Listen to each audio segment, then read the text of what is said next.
wato san manzan Allah bai haɗa mutanen nan waje ɗaya ba, san sabon manzan Allah bai haɗa wayannan mutanen waje ɗaya ba,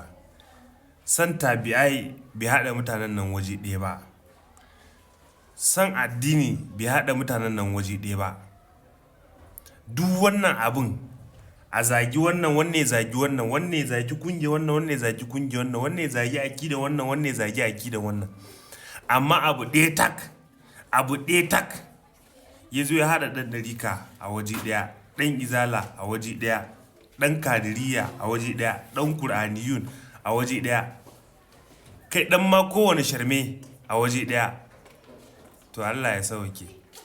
Allah ya sauke, Allah ya raba mu da kabilanci da kara azzalumai da zalunci da suke. Ya Allah, kana ganin duk wani mai kara azzalumi, ya Allah ka tona mara asiri, ya Allah ka wulakanta shi duniya da lahira.